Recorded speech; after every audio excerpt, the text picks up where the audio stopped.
everybody can be in on it. But yeah, we were just talking about Gaby just scored her first gig where she was booked as English and Spanish. Oh, nice. And we were talking about how networking is so important and like how you never know. There's that puppy. Sorry, I gotta adjust my mic or sound. Okay. And it'll be a little clunky as we get going, but I just like to just roll tape and just see what happens, and then like I usually like edit it. So anyways, we were talking about how like networking and how we got introduced and how we connected, and how it's so important that like you just being open to like connecting with different people and networking, and sometimes it turns into friendship, sometimes it turns into business. And she scored a gig through like a friend of mine who was just excited, and that he came on our podcast before, and he reached out to her. I actually auditioned for the English version of it and I didn't get it, which is whatever, that happens, right? Oh yeah. But anyway, so anyways, I was telling her that I connected with some people at Voice Over Atlanta, and they're the ones who connected me with you for the automotive class with Troy, and Troy's been on. He came on as a guest and chit-chatted with us, and I was just like, I gotta bring Jenna on, because we had our own conversation outside of the automotive class, just separate. And I was like, she's pretty damn cool. So and easy to talk Thank to. you. You're welcome. And I was like, you have an interesting story. I love having conversations with people and like hearing about like how they got started, because everybody has their own little journey, and hearing where someone else got started, how they got started and where they came from, validating, and also, it calms your soul. And nobody has the same story. Like I was talking to a new voice a couple days ago, and I was like, it would be nice if it was like an A, B, C, D kind of thing, but it isn't. I mean, sometimes it's 1, 2, 3, but the reality is it's like A, B, or A, D, 3, ampersand, B. Like, I mean, there's no, I mean, if there was, first off, we'd all sound the same. And secondly, it would be easy, and there'd be way more people doing voiceover like that we're not already saturated enough, but yeah. Totally. And also too, like I found it interesting. Well, we can do your whole backstory, but I found it interesting that automotive, that's how we connected. And it's kind of a boys club. It always has been. And so it was really refreshing when Charles, a friend of mine that I met at Voice Over Atlanta, who knows Troy, they're buddies. No, I know Charles. Yeah, and he knew that I scored an automotive gig through a roster that I'm on in Michigan. And he's like, you really got to take this automotive class. And it was so hard to get into.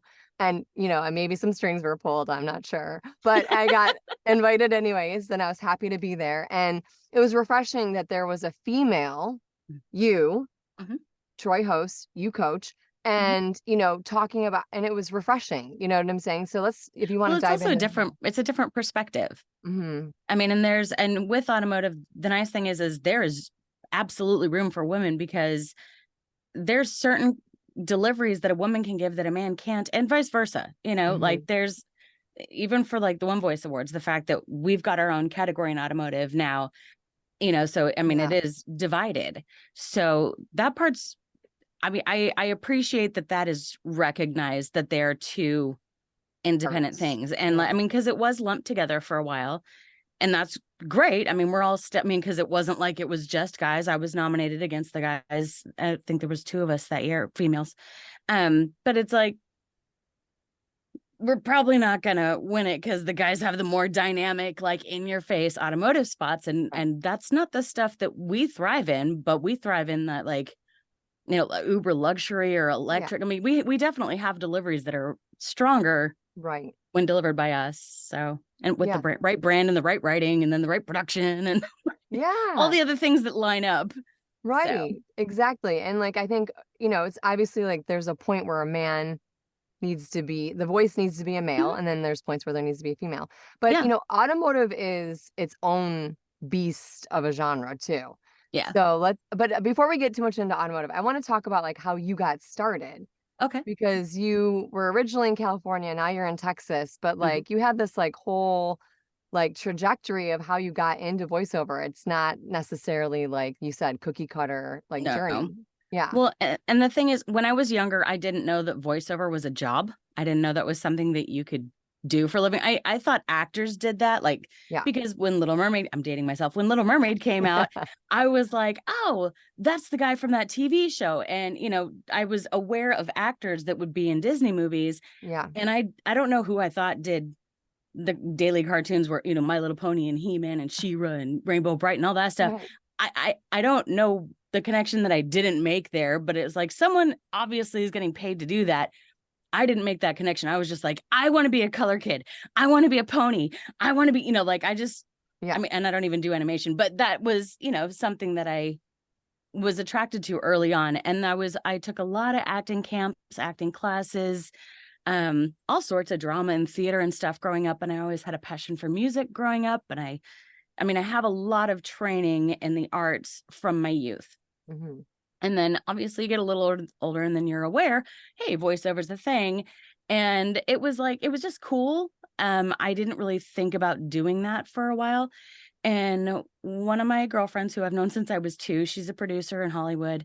And I was living in Italy at the time, talking about places. Ooh. And she's like, you know, I know you don't want to be on camera and do that, you know, be a camera actor anymore, but you really should think about doing voiceover because you're good. Yeah. And you should, you know, you should really look into that. And I was like, oh, yeah, sounds like it could be cool.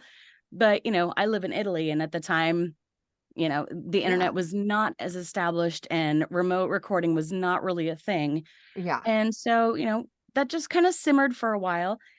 And then fast forward a few years, I was living in Hawaii and wow. That's amazing. And I was like, you know what? I want to do voiceover. Like I'd mulled it over and thought about it. It's like, you know, I want to get into this. I do want to try this. And I didn't have money for any kind of coaching or training, but I did have marketing and promotions experience. Right. So I was new to Hawaii and I was bored. My kids would be at school. So I would call the DJ in the morning and I'd be talking to him and he liked my voice. And one day he's like, you know what? We have an opening. We have a new PD. You know, come on in. And if you get in here working promotions, I can teach you how to record and I can, you know, we can get you kind of started. And I was like, done. And I did. And that was also my first time of learning. People don't match their voices all the time. Yeah. Because the PD had this booming, rich voice. And I'm thinking when I go to meet him, I'm like, okay, he's probably like 5'7". Yeah. Chocolate, gorgeous, you know, just great timbre to his voice, you know, very like box shoulder. I meet him. He is the whitest, tallest, skinniest. Super skinny. And I was like, okay, well, lesson learned. But anyway, that was a little crash course on that part. But I got into promotions, and it really is about making yourself accessible when you're coming in from radio. It was like, say yes. You always yes. Anything you could do, yes. And so I was getting lessons in production. It was Cool Edit Pro. Audition hadn't become Audition yet. Yeah. And I was learning basics in terms of like beat matching for music and how to edit myself. And then one day, the production director, he's like, can you read? I was like, well, it's been a minute, but yeah, I think I can. Come with me. And so I went off and I recorded my first billboard. And it was McDonald's, The Return of the Taro Pie. Nice. And when I did it, I didn't really ask any questions. I just, you know, did what he was telling me to. I basically I didn't parrot the whole thing, but I was definitely kind of mirroring some of what he was doing. And then the other PDs on the other radio stations in the group, they're like, whoever she is, use her more. And I was like, hey.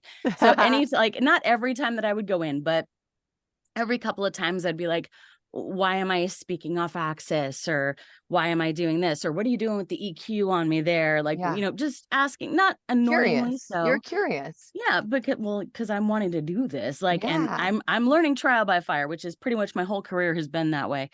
And, you know, so this was just yet another one of those moments. Yeah. And then, it just progressed of, you know what, hey, go in one of the other booths, go ahead and record yourself. And then it was, hey, go ahead and grab one of the CDs here, put the bed on it. Can you do that? Yes. I said, yeah, you always say yes. Yes, always say yes. And so So I did that. And then one time he's like, oh, go ahead and make sure to slap some sound effects on it. Okay. Yeah, And so, I'll figure it here out. I'm learning production. I didn't mean to learn production, but I Yeah. loved it because now I'm playing with music and I'm getting to do the voiceover and I'm getting to play with sounds. And there's sometimes sound effects that I didn't have at that point. So I had to make them. And I'm like, this is so cool. And I loved it. And I mean, listening to some of the levels from my earlier stuff, oh God. But Yeah. Right. it was good enough for air. That Yeah. it was good enough. And so that was my initial really getting started with things. I did take a bunch of years off because when we moved from Hawaii, where I was recording a lot, that was also when I got Best New Voice nomination. Wow. I was finalist, and Joan had said if I hadn't made my own demo, I would have won. Oh, And I was shoot. like, that sucks. But again, internet was not the resource that it is today. Like, Right. making your own demo right out the gates when you're first starting, probably not the best idea. Right. I had no idea. Yeah. No one told me that was not a great idea. Yeah. Even though I did production, I was a baby producer. And so we in 2008 we timed moving when I was going to work with some radio stations. They're like, just come on in, we want to meet you. Okay, well, we're firing people now, actually. So, go ahead and hang with us and maybe we can get you in, blah, blah, blah. So I kept the connections that I had and the relationships that I had with people and just sat on them for a bunch of years. And I would do, the occasional voiceover for somebody. I produced pageant edits for like Toddlers and Tiaras, their little routines Yeah, and I stuff know that they would that. do. Oh Yeah, my God, I would that's so make those cool. sometimes.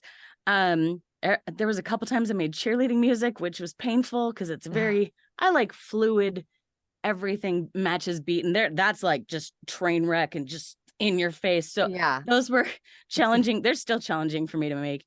So I mean, I did that, and then 2018, I was like, I needed to go back to doing this full time. Like I need to do it again. Mhm. And so, I dusted everything off and went back full time.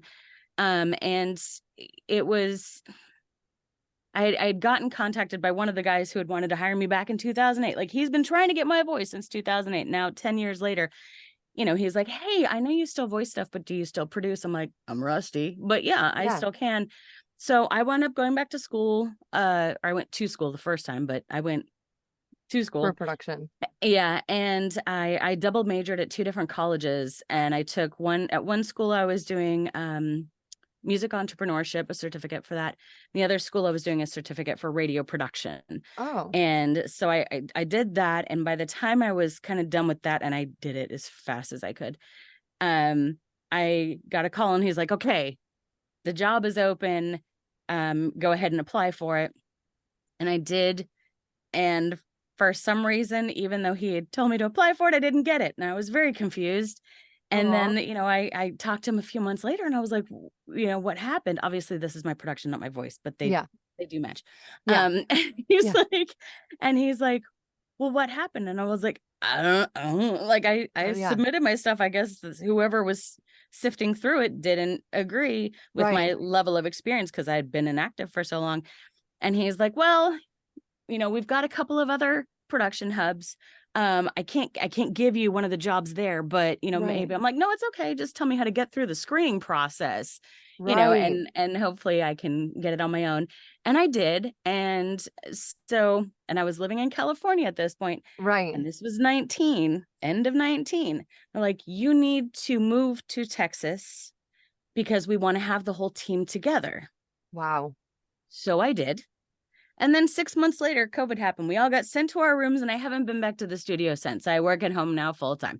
So yeah, that's like a major change. So good thing that I moved to Texas. And I mean, it is a good thing. I met my fiance. I have a really nice life here. So I miss my kids. They're in California, but they're older. It's not like they're little and need me. I like to think they still need me, but they're so always still our babies, right? Yeah, they're always still our always babies. They'll always be. But so with my production job, I'm also voicing a bulk of what I'm producing. Yeah. So, that's my full-time salaried job. And then while I'm doing that, I have my freelance stuff and my rosters that I'm on. And so, I'll get stuff throughout the day. Yeah. And it's like I can pause, or figure out where in my production schedule. And it's like, and I'll do the audition or I'll do the job and, send it off. And then keep going with the day job. And then, oh, I need a directed session. Okay, well, I guess I'm taking lunch at 10 a.m. today or 2 p.m. today, So I do have to juggle that a little bit. Yeah. But for the most part, I mean, it doesn't interfere with the day job. I get tired. Yeah, I'm sure your voice probably gets day. tired. Yeah. Yeah. But I'm always drinking. Hydration is key. Know. I'm actually hydrating with a cocktail. Yep. Oh, look at you. A little Deep Eddies, ruby red. Tea. Oh, yeah. It's Saturday night. That is fun. I got to go to a Christmas party type thing with you're pre-gaming. Okay. I'm pre-gaming. Yes. So yeah, everyone's going to be in pajamas or ugly sweaters and I'm going. Oh, how fun. That's so cool. Yeah, I'm going to be the odd man out, but that's okay. So that's pretty cool. But I have to say, like, don't you feel like learning on the job and like sort of your journey, like you said, you do a bulk of commercials. So you're like learning in real time, like, I mean, practice makes perfect, right? Or practice makes progress, right? So I can absolutely say that the biggest jump in my skill set commercially, in the commercial genre was definitely, I hate counting COVID in this because COVID changed everything COVID for a while. Sucks. But basically the first, after I got used to my job, I'd say like the first 6 months of actually really being in that groove, huge difference, because at minimum I'm making 13 commercials a day that 10 that I'm voicing at least. Yeah. So when you're doing it at that volume, you can't help but get better faster. Yeah. Which is why, I tell people like practice, like, if you get coaching from someone, practice that. You don't have to, and I'm sorry to the other coaches out there, but you don't have to go to a coach every week because you haven't really had enough time to really practice what you've learned. So I'm a huge, practice.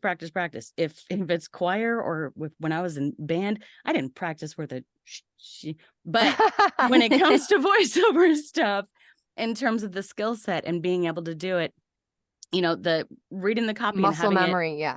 It's huge. And you really only get that by doing it.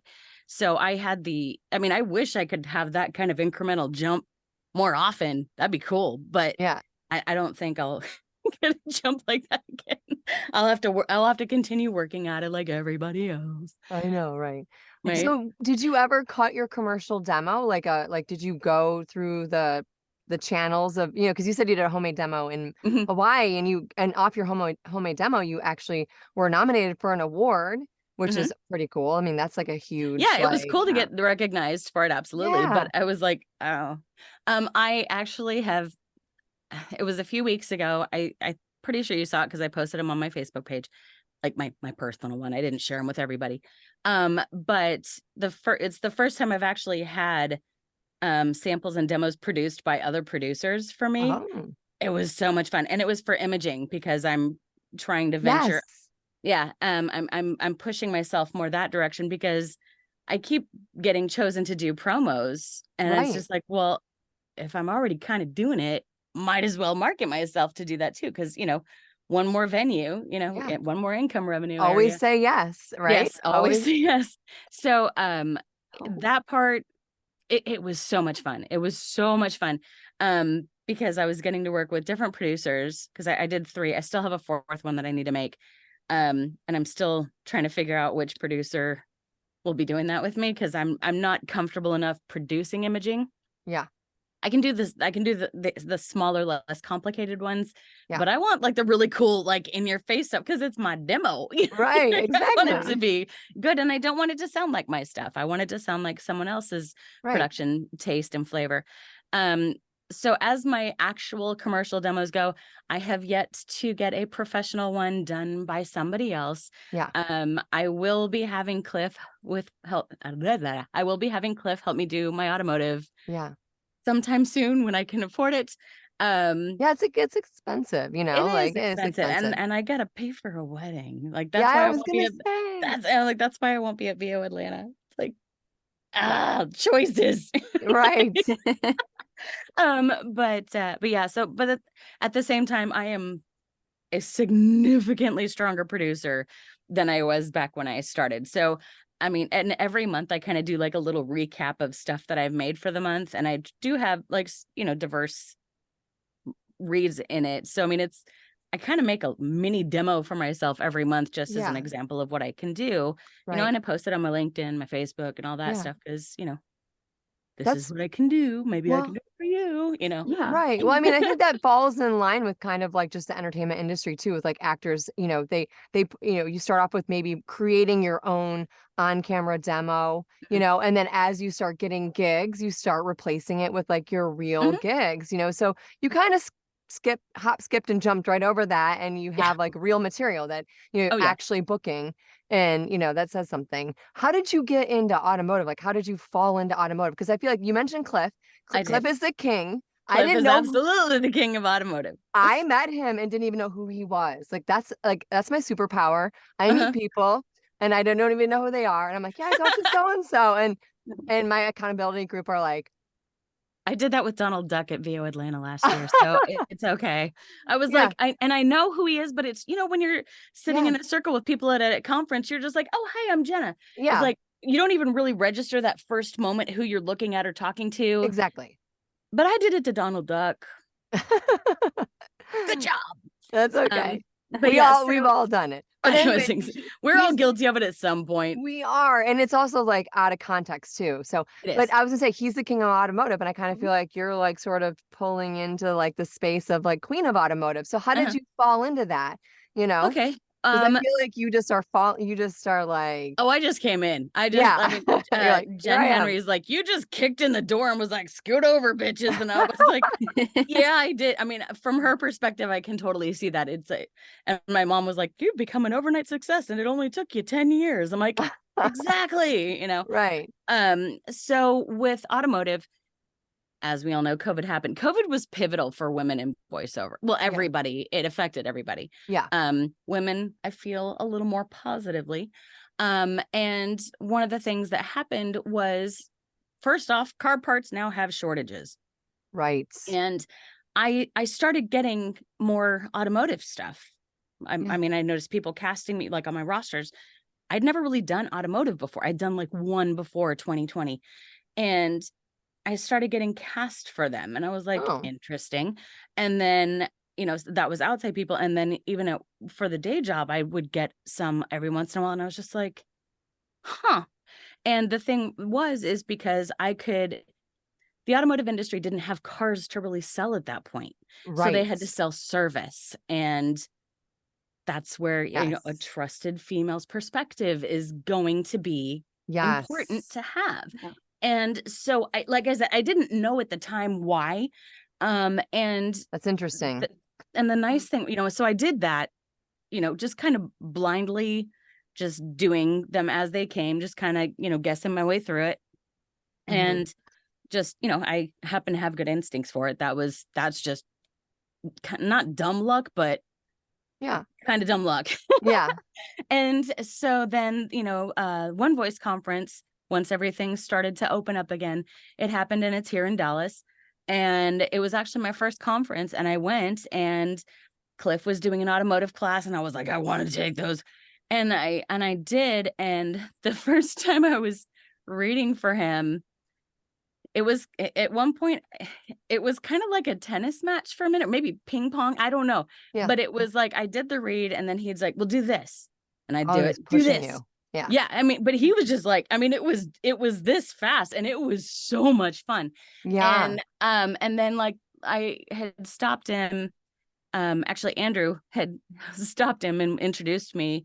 And I said, cause I had a question for him and he was like, oh, okay, go ahead and shoot. And I was like, when you're producing a commercial and you're dealing with the brand, and he's like, oh, because I mean, I'm sure he thought I was going to ask him a voicing question, right? But I asked him about production, and so little conversation there, and then it was his hour that he does, the one that everybody can go to, right? That I went into like 20 minutes later, and I was in there, and there's a portion where he tells you what his points of automotive are and an example. Mm-hmm. And he asked me if I wanted to come up and read. It's like, sure. And I had already I worked a half day that day. So I'm already still in work mode. Yeah. And I asked him, I'm like, how do you want it? And he's like, you're the professional. And I was like, okay.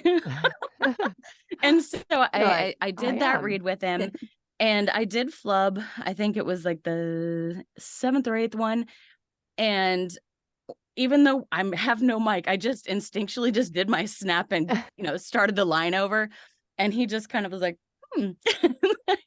So I think with Cliff, there was a curiosity, and then the fact that I am a producer, right, is what really, because you get a very different perspective when you're making commercials, and as a voice, that gives me being a producer gives me a very different perspective, because some of the times it's like, what would I want to have to work with? If I was making the spot, what kind of variations, what kind of differences would I want to have? And in automotive, that's something that's very beneficial, because you don't know what the producer's going to do with it. You don't know if they're going to have visuals that are like in your face or in your face now. Like you don't know how graphics and all that stuff is going to play out, because that's the producer's job. right. Your job is to give them stuff to work with. And so having that perspective really helped me. But yeah, with Cliff, we click, we have quite a bit in common, I guess. But I really think it was the producer perspective that I have with it. I think that's what made him take an interest in me, I guess. And I love working with him. He's a joy. I have had a couple of automotive workouts that I did that I was like, I'm doing one. He's like, can I come in? Like, of course you can come in. Yes. I mean, and the first time I was like, oh crap, now he's going to see me coach people. But it was fine. But it's a joy having him in there. And he's incredibly talented, and I love being able to work with him. And he throws people, like if someone comes to him to do their demo and they're not quite right, he kind of pushes them along my way. When I work with someone, it's like, they're ready, you're ready, you need to go talk to Cliff. Hey Cliffy, yes, here's another one. So it's definitely like a mutually beneficial situation at this point. I have a question. No, I was just gonna say, I think it's cool though that like you brought up that perspective from production. It's like someone like a producer being behind the camera, working with an actor in front of the camera, and then you see like a producer going in front of the camera, like having that perspective, or like you said, production and doing VO. Like I think that's like key. Yeah. So, and I think that's really cool. And I also think it's all about networking, connecting with people when you connect with people. And and I mean, and you could, there's people out there that you could be great to work with, and you guys just have the same, vibe about something for work, and you are not friends outside of things, but you've got that work and you've got that focus. And Cliff isn't like that, but but I mean, I have some people that it's like, I love working with them. Would I want to hang out with them? We'd be bored. Like we'd both be on our phones and not talking, kind of a thing. But Cliff is a dynamic person, and it's a lot of fun to, I mean, you've met him, his energy, it's contagious. It is. I think he showed up to the class that I was in. I think he showed up. I think he popped in. And then I knew who he was at that point. So I was like, oh my God. But anyways. Gabby, I didn't mean to interrupt you. Oh no, and I forgot. I meant to say, I did actually coach with him for a second. But he was like, I got nothing to teach you. That's a nice feeling. Like, okay. But the thing that one of the things that I absolutely, and when I won automotive, that was one of the things, like I did, I couldn't see him. You're blind if you're up there receiving one of the One Voice Awards. But I was like, I don't know where you are, but thank you. Cause he may not have given me like this trick, that trick, this tool, but he really gave me the confidence to go out and get automotive. It's like, you know what, you're doing it. You can do it. Just go do it. And sometimes it's that simple of what you need to hear from somebody, especially someone of his caliber and experience. I mean, and his perspective that he has for years, because he's incredible. So, I'm going to trust his opinion versus, like my kids, you're so good at this, Mom. You should just go out and do automotive. Thanks, guys. I agree. you know, but that makes it a doesn't have the same difference. power, you know? No, it makes a difference. And I think too, like a lot of times you start off in anybody starting off in voiceover, you have an idea of what you think that you want to do, but Mhm. it's as you get going and you get out there, the stuff that's coming to you Mhm. that naturally is drawn to you ends up being something that you might not have thought you were going to be doing, Oh, like I would have never, automotive. I am so not a car person, and Yeah. yet I do really great with automotive. Yeah. And that was kind of why I was so intent on taking his class, was because obviously I was doing something right, kind of like with what I'm doing with imaging. Yeah. But I was like, I'm doing something right, but I don't know what it is. Right. So, you know, and you don't get feedback. We all don't, none of us get feedback of what you're doing right and what you're doing wrong. So it's like, I didn't have that confidence behind it, because it's like, Yes. well, I think this is what they want and I'm guessing correctly, but it's still, I think this is what they, now it's like, I know what they want. And, you know, it's still the same thing, but it's Yeah. knowing that, yes, I'm giving them what it is that they're looking for, Right. and knowing what they need Yeah. And having versus that guessing. confidence. Yeah. And having that confidence. All right, Yeah. Gabby, I'm sorry. I was gonna say, Gabby had a No, question. yeah, I did. Did we answer it? I'm just kidding. No, no, not No? yet. Okay. So because you have been in the production side of it, Mhm. do you think it's thanks to that you've been able to stay updated with the new trends and voiceover, you know, and now it's a lot more conversational, before it wasn't. Is it because of that? I'm able to see it much faster because I'm Okay. in the trench Yeah. where it's actively happening and stuff. The downside is in terms of media, because I'm in radio. So I don't necessarily see the same trends that are going in terms of the pace that it's happening for TV or streaming. Yeah. So, I mean, because they all have kind of their own timeline as to when trends kick in and things like that. Plus, you know, Right. you've got visuals with TV. But clients generally start wanting the same thing at the same time. Yeah. But yeah, the fact that, you know, I'm being requested to do an automotive spot, and they're saying, you know, we want warm, we want conversational, we want you to sound like mom. Okay.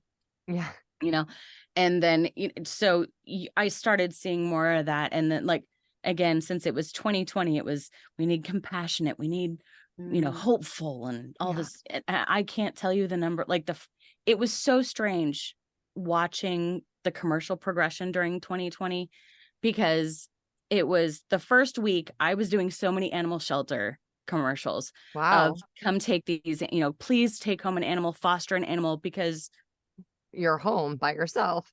that, and they can't, like, they're going to be put down if they don't go home with people, Oh, is okay. what it amounted to. So I've got that's going on the first week, and then regular PSAs, because we can't, no one's buying airtime. So making lots of PSAs, all of them are about that. Then week 2, the colleges started in. Week 3, then it was lots of domestic violence, mental health, Yeah. abuse, lots of those kinds of commercials. And then the week after that, it was lawyers. And so it was divorce lawyers. Divorce. yeah, divorce. They were getting in on it. And it was just interesting, because I mean, and it was like every week it felt like a new focus, but still that compassionate read was the bulk of all of it. Okay. And, you know, and trying Yeah. to be hopeful, and, you know, you're not in it alone. I actually made a dummy commercial at the end of that year, because I'm a competitive person and I want to win a Mercury. And I was looking at all the stuff I had made that year, and I'm like, it's all crap. It's not that it was crap, but it's all, Right. we're all in this together. And Yeah. like, and it was all the same commercial, but different products. And so I was so flustered. I actually made a dummy spot just kind of as therapy. And I had a couple of friends. I didn't even send them a full script. I was like, hey, could I bother you for a line? And everybody was like, absolutely. They're like, are you up to some shenanigans? I'm like, I'm totally up to some shenanigans. and I made it, and they're like, I love it. So it was therapeutic for me and entertaining for my coworkers and stuff like that, because we all felt the same way. None of us had anything worthwhile to put out. Not that none of those spots were very important in that time, but you know, by the end of the year, by November, we're all getting a little sassy.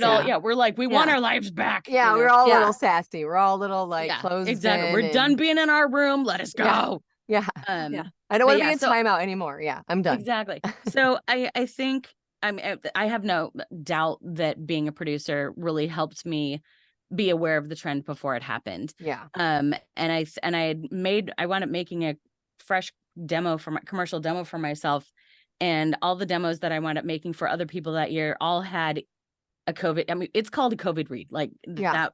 So, and all the demos I made that year had a COVID read in them because that was trending. And you don't need the COVID read in there. Like if I was going to make a demo for you today, we wouldn't do a COVID read. We'd still probably do like a warm fuzzies one, like for charity or something. But the COVID read really isn't booking as much anymore. So yeah. And hopefully it stays that way. Right? I agree. Yeah, we don't need that to come. I mean, I did appreciate the financial side of that, but we don't need to bring those back. No. Definitely not. So like you do coach then, or do you not, you coach, but it's not like something that you're like forward facing coaching out there, or do you mostly focus on like the automotive and working with Troy? Yeah. Okay. I am available to coach. I will say that for November and December, I don't coach. I don't do classes because it's busy. For example, the Friday or the Thursday before Thanksgiving, I made 32 commercials that day, and I voiced an additional 7 for freelance clients that day. Yeah. So I'm jello at that point. Yeah. And I am of no use to anybody if I'm doing an automotive workout, because my ears are gone at that point. My brain is My fiance thought it was funny a couple of the nights. He's like, "Oh yeah, you're done." I'm like, "I'm done." But you know, with that kind of volume, the week before Thanksgiving is by far the busiest week of the year.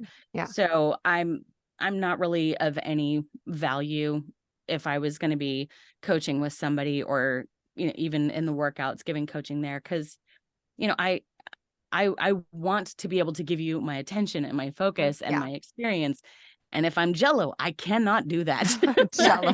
I can't really even have a normal conversation for about the first hour after work on those days. Yeah, your brain is just kind of like, I'm so done. Yeah. And the nice thing is it's not just me, like all the producers on our team, and I know even on other producers across the country that I'm friends with, the week before Thanksgiving, we're all just kind of like, duh. Yeah.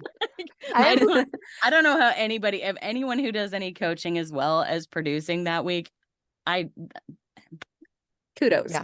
Hats off, man. I don't know how you do it. You got to set boundaries too. Like I'm learning that in my own VO business. You got to set boundaries. You can't be available like 24 hours. So if you want to, but you can be sometimes available at off times, but like you have to set boundaries. So I have to ask you, like, if you had to choose production or voiceover, because you are I know you do. You're like, no, she didn't do that. She did do it. I did do it. I know, right? It's like, would you rather do this or would you rather do this? Okay, I will say when it comes to awards, my production, my voice, they both mean a lot to me, but I would rather win a commercial I'd rather win an award for a commercial that I made versus one that I voiced, because if I make it, that's my baby, and I mean, sometimes I'm there from writing it to, putting it in the system. So, I mean, really every step of the way. I mean, if it's, casting somebody else for it, my own read part of it, my sound effects, but like all the things, that's my baby. If you're voicing something, there's so much that's out of your control. It is much more of a lucky thing because you wound up getting the right producer. You wound up getting the right director. So you're a very important spoke in the wheel, but you're just a spoke. I'm the wheel when I'm. Yes. Yeah. I love that. Yeah. So, I love that. So that part, it's in terms of awards, I would rather win an award for something that I produced. But I absolutely am so thankful to get the recognition from my peers and stuff like that for voicing stuff. I don't want to diminish that at all. I didn't prepare anything when I won, because I was like, there's so many talented people here. I'm like, I did look at who the producer was just in case. But I didn't write anything because I was like, it's against she's fantastic. She's fantastic. And, so, I mean, and I'm not the only one. Like a lot of us go up there like, I didn't think I'd win it. I didn't write anything. I'm sorry. But is that nerve-wracking going up there after you didn't think you were going to win and then you won and then you Well, I mean, what's your first automotive? my first win was in automotive too. And Wow. when I walked off the stage, Cliff was there. Like he was like right at the end of the stairs and he's like, nah, and I ran to his arm to give him a big ol' hug. But yeah, so in terms of if I couldn't voice when I produced, I would probably I would prefer to voice. But if I can still voice and produce, then I'm going to voice and produce. Yeah, which is what you're doing right now. But that's what I'm doing now. Yeah. What were your first thoughts? I think Gabby was about to say this. What were your first thoughts when you got up on stage and you won? Were you kind of like, shit, I have nothing to say? Or did it just come flooding? Like when they first called out your name, like when they were like, the winner is Jenna. Yeah. And I was just kind of like in shock for a moment. And I have video of it. And so like, yeah, I was in shock. And then when I got up there, it's so surreal hearing your voice. Like, I don't know how movie stars do it, because your spot is so big and your room, I mean, your voice is completely filling the room and it sounded so good. And I was just, I mean, I knew it was a good spot. When I got that spot back, I was like chills. You know when something is good, you know when it's good. And then so to hear it, it's very surreal to hear your work in that kind of space. And then when I got up there, it was like, I'm going to have to thank people. I'm going to have to talk on a mic without words in front of me already. Like, this is independent thought time. I'm not good at that. This is improv time. Yeah. I'm like, I talk for a living, but no, I read for a living. I don't talk. So yeah, it was very genuine and in the moments and heartfelt. And I apologized for not having written anything down. But yeah, it was just, I was so thankful to everybody. And it was, when I was talking, there was very little thought process. It was more a verbal vomit of just being grateful to everybody, to cheerleaders, to coaches, to just the community for being awesome and all that kind of stuff. So your fiance was there, right? So yes, he was. And he's I the know one that got that initial reaction of, oh. And he was right by your side, and he had like absolutely. He's the one that told me I had to go up. Oh, he was probably like, hello, let's go. You gotta go. And I'm like, oh. So let's talk a little bit about your fiance, because you mentioned that you guys got engaged. Yes. And like you met when you moved from California to Texas. So that kind of feels like the universe kind of brought you guys. We're a COVID together. couple. Our website is actually COVID couple. Oh, what is it? Hold on. Your your wedding website? Yeah, our wedding website. I'm building it right now, but I'm building the website right now, but our address. I didn't even realize you have to have a website for a wedding now. Like, don't, but I'm not really sending out paper invitations. I'm having everybody RSVP digitally. That's so freaking cool. Yeah. Established COVID couple is what our website. What is it? What is it? Established COVID couple. Established COVID couple. That's cool. Because we met when COVID was just starting, or when lockdown was really just starting to open up. He and I both were married I was married for 20. He was married for almost 20 years before. We'd both been divorced almost the same amount of time, 4 or 5 years, something like that. And that's so cute. I had moved here and I was trying to meet people, and I was, very active online with chatting with people, because being at home sucks by yourself. So it was like, oh, well, I can be social virtually. And he had posted something and I was like, you can't have both. So I was like, excuse me, you need to pick one. And he was like, oh, she's sassy. And so we wound up, having this conversation, and it was all through Messenger. And then he was, neither of us were really looking for a relationship, because we're just like done with people and dating apps, and we're just like, ugh. And he was, he didn't want to talk on the phone. And I was like, that's great, because it's really easy for me to manipulate guys on the phone. So this is nice. And so we're sitting there and we're talking. Yeah. And at one point we're talking about this place in Italy called Montepulciano. Right. And I go there pretty often. And he had said he went through there, and my heart like jumped. I was like, I mean, the number of things that we had already figured out that we had in common, not necessarily the same side. Like I got sent to boarding school for being a bad kid, and he kind of helped kids that were bad at some Outward Bound program. So, Yeah. but similar experiences. Serendipity I was, kind of stuff. Yeah. I was a Navy wife for 12 years. He was the active duty Army guy for 20 plus. Wow. So I mean, there was a lot of things like that. But then when he said my heart like nearly jumped out of my chest. I was like, he knows that place. I love that place. And so I wanted to send him this really great picture from the view from the apartment that I stay in. Yeah. And we couldn't send pictures through this particular messenger. And he's like, oh, just send it to my phone. And I'm stupid. And I sent it to his phone. And about 20 minutes later, my phone rang. I was just like, I thought you didn't want to talk on the phone. So we talked on the phone for hours.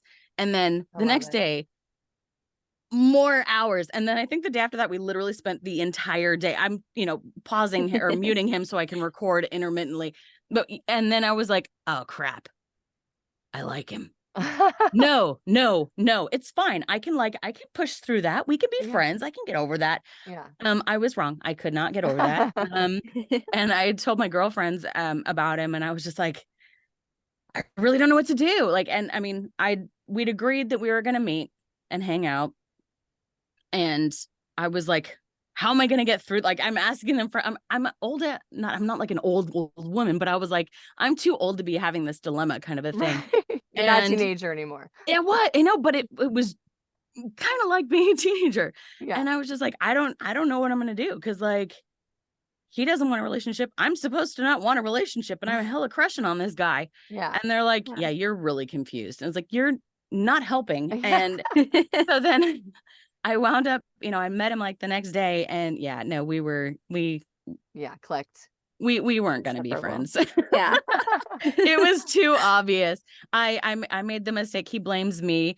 Because when I met him, I know COVID, bad, I hugged him straight out the gates, like 15 seconds, awkwardly long. And I was just like, and I realized it about 18 seconds, and I'm like, I'm supposed to let go like 10 seconds ago.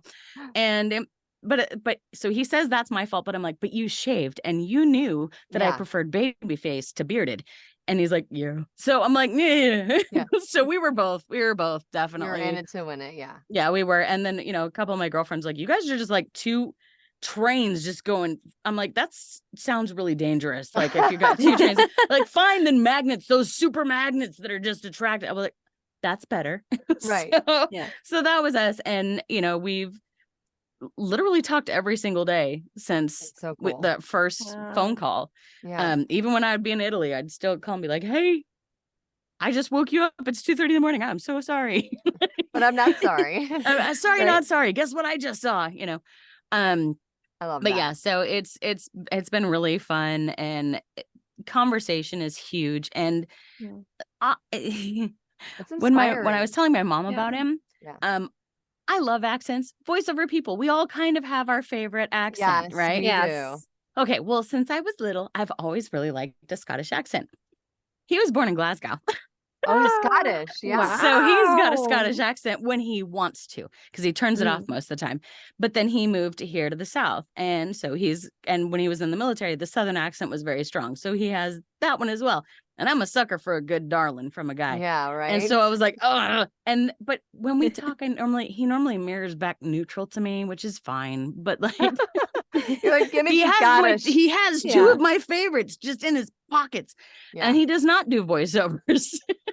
There's something about that Southern, like right? yes, it's like a swagger. I don't know. It is. It's that like relaxed confidence. Just yummy. Yes.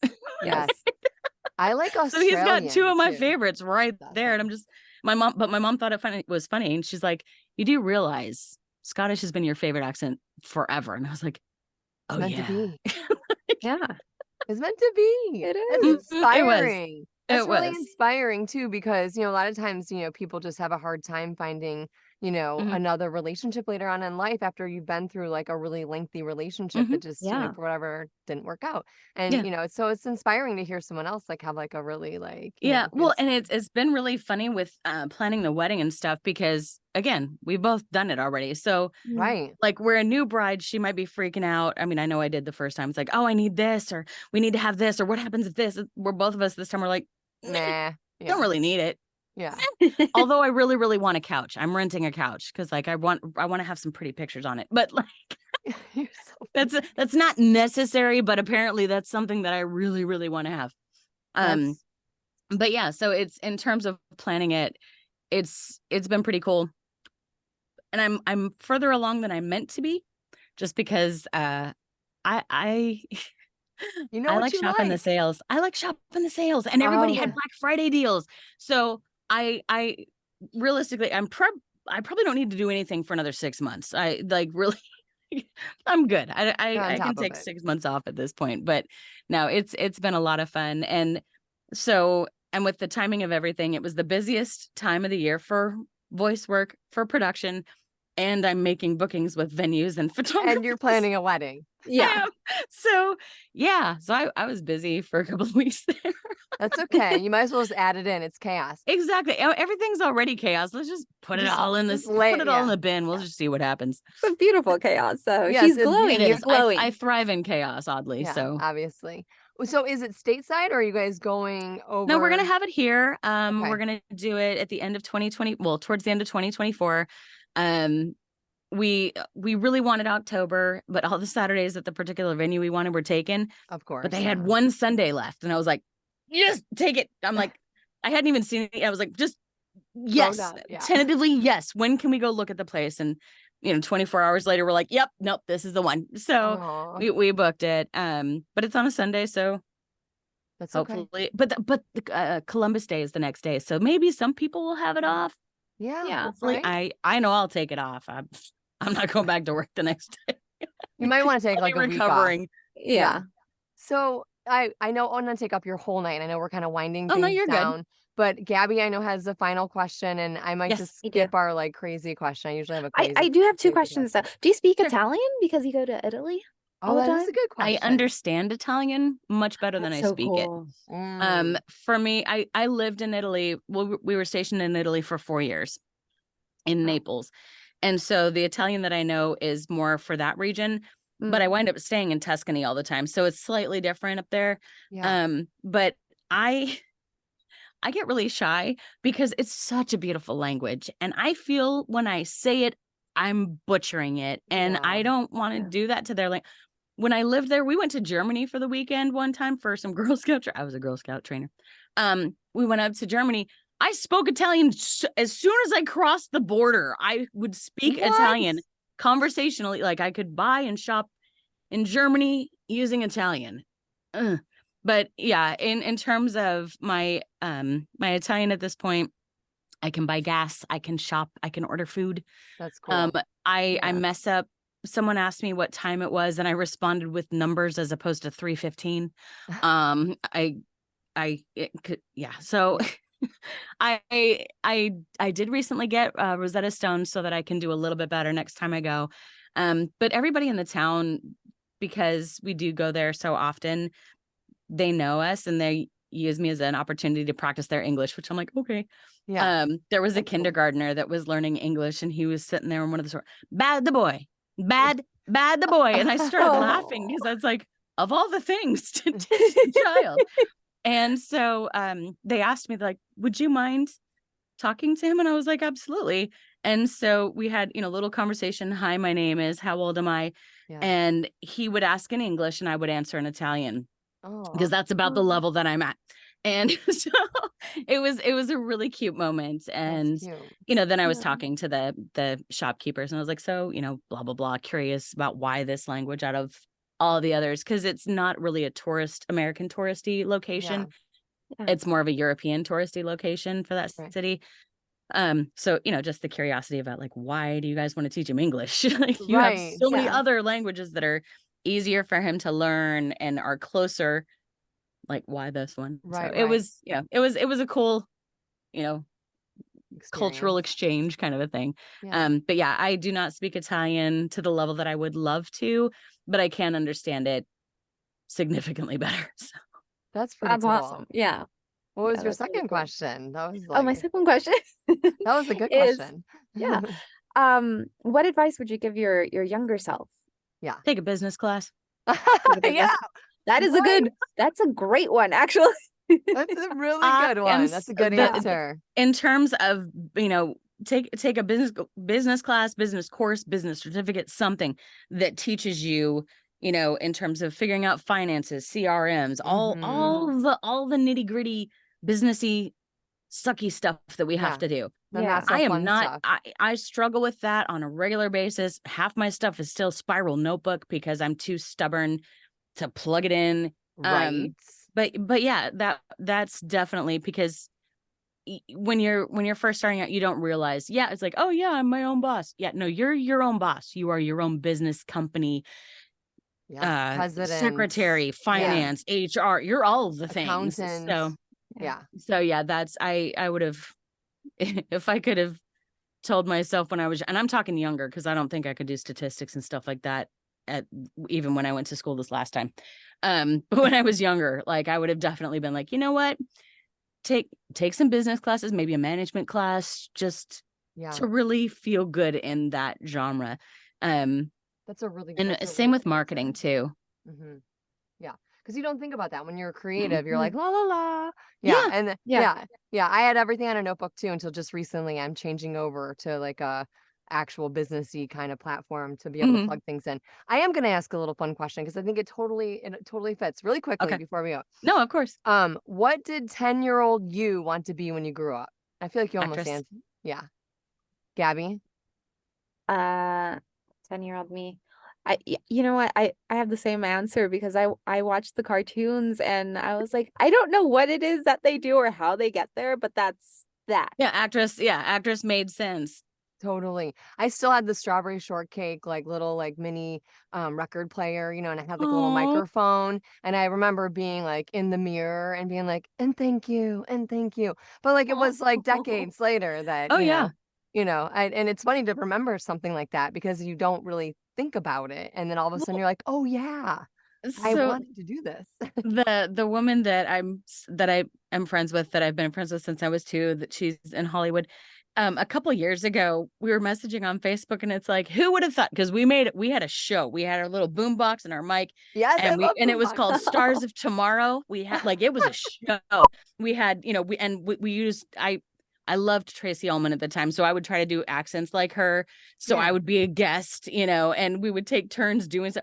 And it's like, who would have thought that we would be where we are today? Right. When we were doing that stuff, when we were, like young children with big ass boom boxes and follow your dreams, right? If absolutely. We didn't. In your heart, follow your dreams. Yeah, and that was the thing is, we both thought we were going to be actresses and be on TV. Well, we both wind up in the production world, and my voice makes it on TV.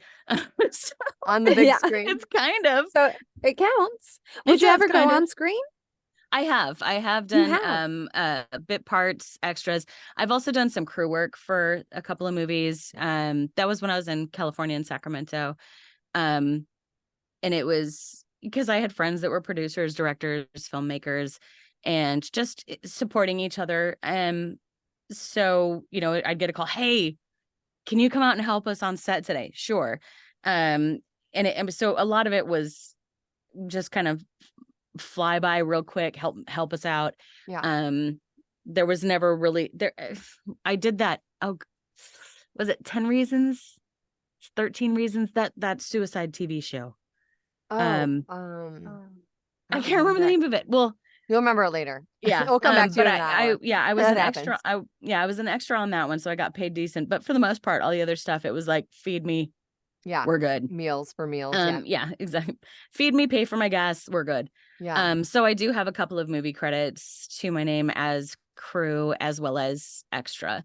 I do have one movie that I was an extra in that was under my old married name, and IMDb does not agree that it was me, which is fine. So it's not on there. But yeah, and even with being on set and being in front of a camera, I really like being a part of the behind the scenes and being a part of making that magic happen for other people. I really enjoy that side, whether it's making, helping make sure the costume's good, or that, this shot was like, keeping records of the shots. This was camera A, B used on this take here, all that, whatever crew stuff. Yeah. It's just, it's a lot of fun to be a part of the machine doing that. Yeah. So There's a lot of pieces to it too. There Yeah. is. And it's like, yeah, will I be recognized? No. Right. I But don't it doesn't kind of matter. want to You be, do. because there's a lot of freedom in not being recognized. Right. Yeah. I feel like promo, like I could hear you in like a TV, like, or a movie trailer. Like you're a trailblazer with the automotive with being a female. Maybe we'll hear you in you'll be I the hope next so. movie trailer. We need some more females, right? Whenever I hear a woman, like I was at a friend's, I think it was like some Super Bowl party or something, and I was like, stop. And they're like, why? I was like, It's a and I didn't say anything. I was just listening to the TV. They're like, what? I'm like, that was a woman. They're like, yeah, it was. I was like, that was a woman. Like, we don't do those jobs. Yeah, right. They're just like, yeah, okay. Party continues. She's weird.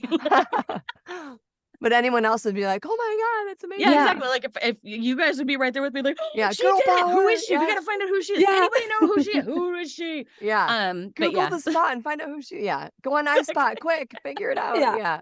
Exactly. I really appreciate your time tonight, and like obviously I like enjoy chatting with you. So do you want to do the thing, like if anybody wants to get a hold of you, or how can they find Sure. you on social, follow you? I know you have a automotive page. I don't know. I do. My website is jennabirmingham.com. If you want to look at just the automotive, it's jennabirmingham.com/automotive. I am on Instagram and Facebook. I'm on LinkedIn, but that's a very slow way to get a hold of me. I'm most responsive on Facebook. Yeah. And again, just search Jenna Birmingham and I pop right up. You populate. Yeah. Oh, my YouTube. I have a YouTube channel. Which is where I do try to post and find work that I've done, and got a couple playlists on there of stuff that I've voiced and stuff that I've made, and it's YouTube.com/Jenna Birmingham. So right, very cool. We'll put all that in the show notes. Yeah, and you have automotive classes, so you usually post those, but those are hard to get into. So if anyone's interested in doing automotive and they want to work with you, like get on it, because I post those on for the Instagram? Automotive workouts. They get posted on my VO Life website or Facebook group first. Yes. And then I post them almost the exact same time on my likes page. And then I post it on my personal page. And then every once in a while, like Booth Besties, I think they've posted it in the past. But if you find it and you're interested, keep an eye out for it. Well, and that's the other thing is because the classes are kept really small. I don't want more than 6 or 7 people because I want to be able to give everybody a good amount of time to get at least 2 reads in. And then we also do a Q&A and stuff. So it's a great class. Thank you. I appreciate it. Thank you. Of course. It was a lot of fun. Yeah, I appreciate it. I'm not gonna pause, but I'm pausing. So